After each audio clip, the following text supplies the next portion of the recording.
बिस्मिल्लाहिर्रहमानिर्रहीम अस्सलामुअलैकुम एवरीवन। कैसे हैं आप सब? आई होप सो आप सब ठीक होंगे। Welcome to my YouTube channel of Handi Masala with MZ। अगर अभी तक आप लोगों ने मेरे चैनल को सब्सक्राइब नहीं किया तो जल्दी जल्दी सब्सक्राइब कर दें एंड बेल आइकन को भी प्रेस कर दें ताकि मेरी हर आने वाली वीडियो का नोटिफिकेशन आपके मोबाइल पर आ जाए।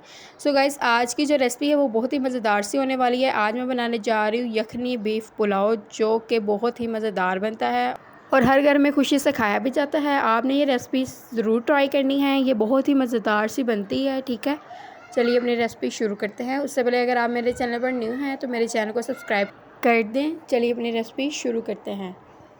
तो सबसे पहले मैंने 2 किलो चावल लिए हैं।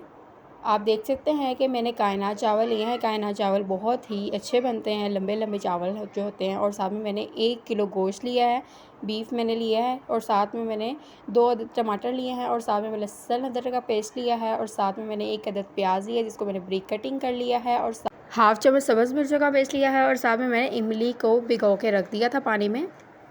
चलिए अपनी रेसिपी शुरू करते हैं। तो सबसे पहले मैं गोश्त को रख दूँगी। प्रेशर लगा के हम लोग गोश्त को बॉईल करेंगे ताकि गोश्त जो है वो पक जाए। मैंने 1 गिलास यखनी का डाला है। अगर आपके पास यखनी का गिलास नहीं है तो आप सादा पानी भी डाल सकते हैं। और 1 गिलास मैंने यखनी का और 2 सादे पानी के मैंने डालने हैं गिलास। बड़े गिलास हम लोग यूज़ करेंगे। अब इसमें 2 चम्मच में डाल दूँगी नमक के, और इसे 15 मिनट का हम लोग प्रेशर लगा देंगे ताकि जो गोश्त है वो कच्चा ना रहे, अच्छे से गल जाए। हमने इसे हल्की आंच पे रख देना है। और जो चावल है वो मैंने भिगो के रख दी हैं आधे घंटे के लिए। मसाला रेडी करने के लिए मैंने पतीले में 2 बड़े चम्मच डाले हैं ऑयल के। अब मैं 1 चम्मच डालूँगी सफ़ेद ज़ीरे का और साथ में खड़े मसाले थोड़े से।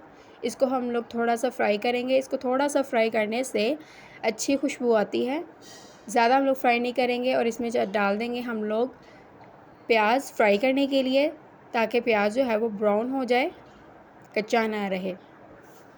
आप देख सकते हैं कि जो प्याज है वो हल्का हल्का सा ब्राउन होना शुरू हो गया। हम लोग इसे थोड़ा सा और ब्राउन करके इसमें हम लोग टमाटर ऐड कर देंगे। अब हम इसमें टमाटर डाल देंगे और टमाटर की अच्छी सी भुनाई करेंगे। और इसमें थोड़ा सा पानी ऐड करके इसको 5 मिनट के लिए कवर करके रख देंगे ताकि जो टमाटर है वो सॉफ्ट हो जाए। और टमाटरों की भी अच्छी सी भुनाई कर लेंगे। जैसे ही टमाटर थोड़ा सा फ्राई हो जाएगा तो फिर हम लोग इसमें डाल देंगे लहसुन अदरक का पेस्ट। लहसुन अदरक का पेस्ट डालने से बहुत ही अच्छी खुशबू आती है। अब मैं इसमें डाल दूँगी लहसुन अदरक का पेस्ट। अब लहसुन अदरक की पेस्ट की बुनाई करेंगे अच्छे से।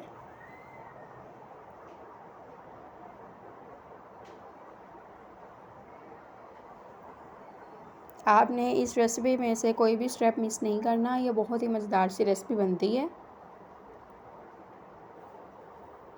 इसकी थोड़ी सी बुनाई करने के बाद हम लोग इसमें डाल देंगे सब्ज़ मिर्च का जो हम लोगों ने पेस्ट लिया था वो डाल देंगे। आप देख सकते हैं मसाला जो है वो अच्छे से गल गया है। और जो हमारा हमने प्रेशर लगाया था 15 मिनट का गोश्त को गलाने के लिए वो भी हो गया है। आप देख सकते हैं कि गोश्त जो है वो गल गया अच्छे से, बुनाई भी हो गई है। अब हम इसमें मसाले ऐड करेंगे। सबसे पहले मैं डालूँगी इसमें 2 चम्मच सुर्ख मिर्च के।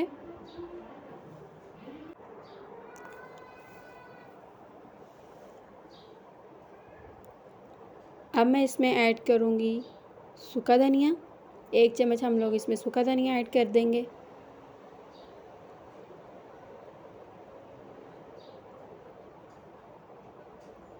और साथ में मैं हाफ़ चम्मच काली मिर्च की ऐड करूँगी।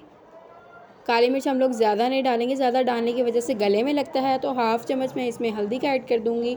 हम लोग नमक अभी नहीं डालेंगे क्योंकि हम लोग बाद में जब इसमें पानी ऐड करेंगे तब हम लोग इसका नमक चेक करेंगे। अगर नमक की ज़रूरत होगी तो तब हम लोग डालेंगे। तो मसाला जो है वो मैंने इसमें डाल दिया है। आप देख सकते हैं कि जो हमारी बुनाई है वो भी अच्छे से हो गई है। अब जो गोश्त है वो निकाल के हम लोग इसमें डाल देंगे। आप देख सकते हैं कि जो गोश्त है वो मैंने इसमें डाल दिया है। अब हम गोश्त की अच्छे से बुनाई करेंगे ताकि इसका जो थोड़ा बहुत कच्चापन है वो भी दूर हो जाए।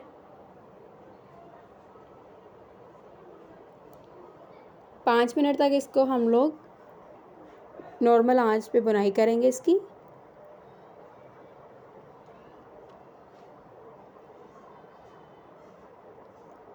अब जो यखनी है वो हम लोग इसमें ऐड कर देंगे। यखनी जो है वो 1.5 गिलास की थी, तो हम लोग इसमें 1.5 गिलास और एक ऐड कर देंगे ताकि टोटल 3 गिलास हो जाएं। अगर हम लोग 2 गिलास चावल के लेंगे तो 3 गिलास पानी का ऐड करेंगे। और जो इमली का पेस्ट है वो भी हम लोग डाल देंगे। इमली का पेस्ट डालने से बहुत ही मज़ेदार सा जायका आता है। तो अब ये पकना शुरू हो गया। अब मैंने इसमें डाल देंगे 1 चम्मच नमक का, क्योंकि नमक कम था इस वजह से हम लोग 1 चम्मच और ऐड कर देंगे और इसे अच्छे से पकने के लिए रख देंगे। चावल जो हैं वो मैंने धो कर डाल दिए हैं इसमें। अब हम इसे 5 मिनट के लिए पकाएंगे।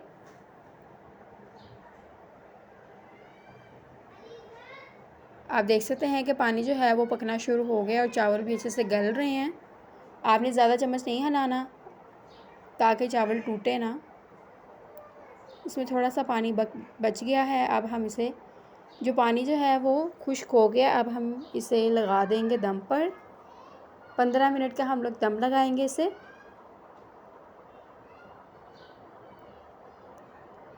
15 मिनट हो चुके हैं और आप देख सकते हैं कि माशाल्लाह कितनी अच्छी सी लुक आ गई है। चावल भी हैं जो पक गए हैं और गल गए हैं अच्छे से। अब इसे प्लेट में निकाल लेंगे। माशाल्लाह आप देख सकते हैं कि कितनी जूसी सी लुक आई है और बहुत ही मज़ेदार से ये बीफ पुलाव जो है वो रेडी हो गया है। I hope so you like the video. अगर आपको ये रेसिपी पसंद आई तो इसे लाइक करें, कमेंट करें, शेयर करें एंड सब्सक्राइब करें और मुझे अपनी दुआ में याद रखें। Okay, bye bye, take care, अल्लाह हाफिज़।